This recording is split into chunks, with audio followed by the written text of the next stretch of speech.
Hello there. It's becoming clearer by the day that modern Toryism is all about big state corporatism. Gone are the days of entrepreneurship.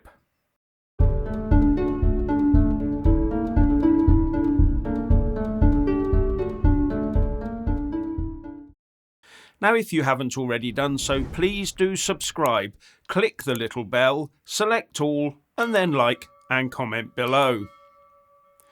This will not end well.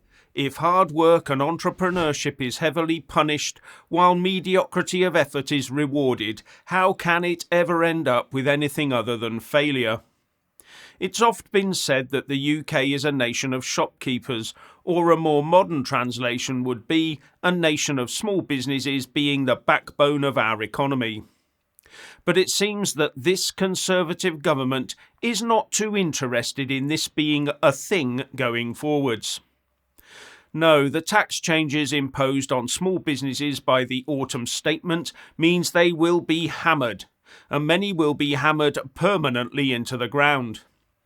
Yes, I know the autumn statement has hit everyone because income tax thresholds, amongst many others, were frozen. But small business owners, many who pay themselves through dividends from the shares they own in their own companies, will see their corporation tax rate increase from 19% to 25%. That is a 31.6% increase in tax. And unlike employee wages, corporation tax is removed from their bottom line before the dividends are paid. Then when the dividends arrive in their bank accounts, they have personal dividend taxes to pay. And to add to the pain, the small £2,000 dividend threshold will halve to £1,000 next year and then down to £500 in 2024.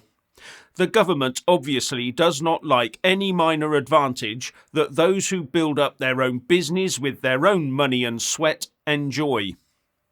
It looks to me like they want to turn these small, sometimes family affairs into PAYE setups where there are no advantages to setting up your own business.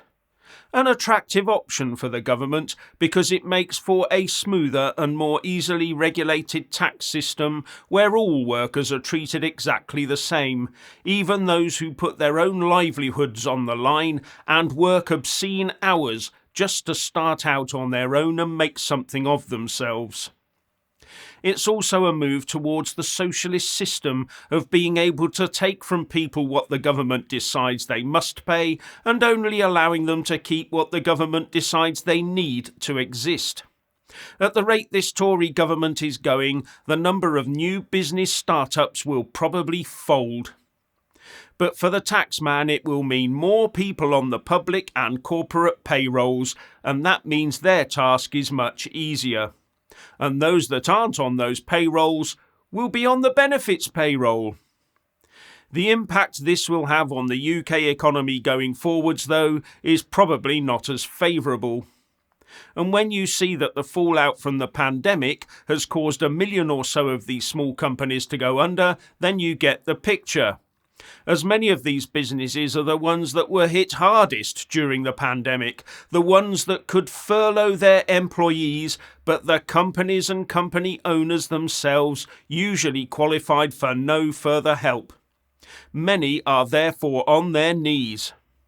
And this is on top of the IR35 contractor rules that treat many freelancers as employees who then also have to cover their own pensions.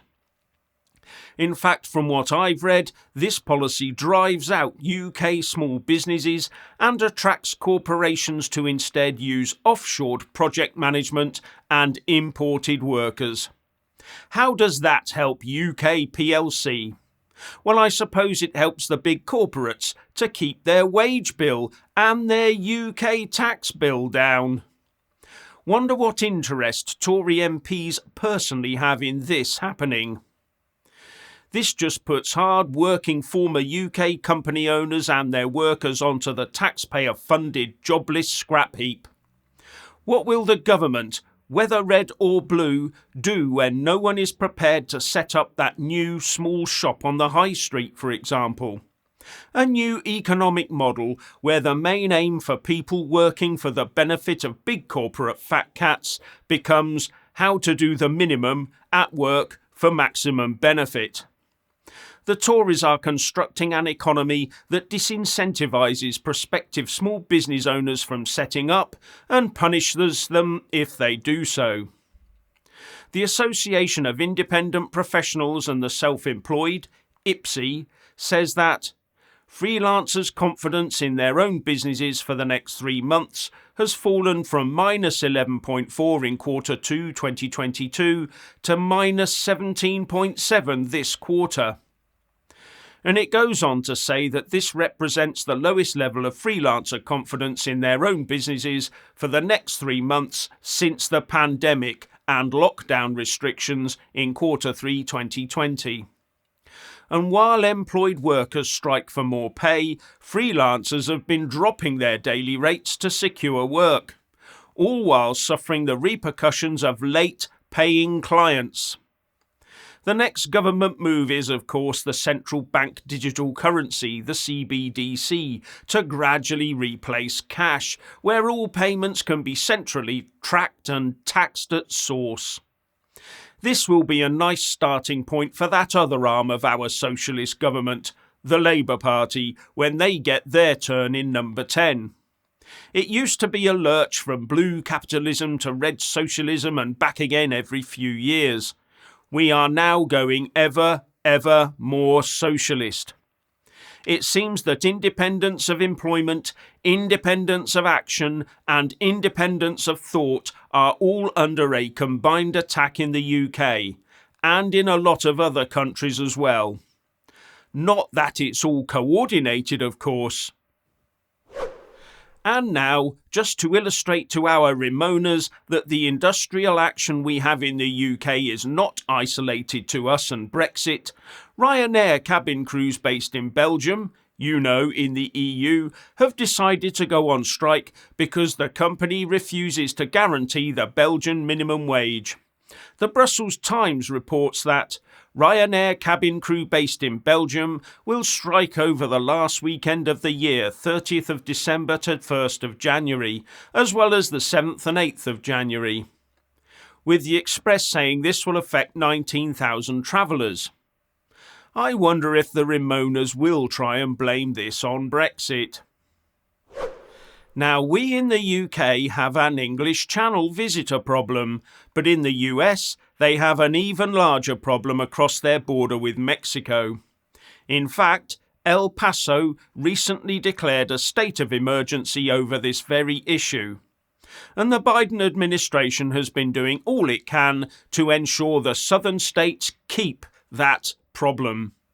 So the southern states have been shipping visitors by bus to the Democrat so-called sanctuary cities in order to highlight the problem, and they even managed to drop some off at the house of the US Vice President Kamala Harris. But the Democrats don't seem to want them for some reason or another. But Joe Biden has a plan. But it's a plan so ludicrous that it would never make it through both houses and into law.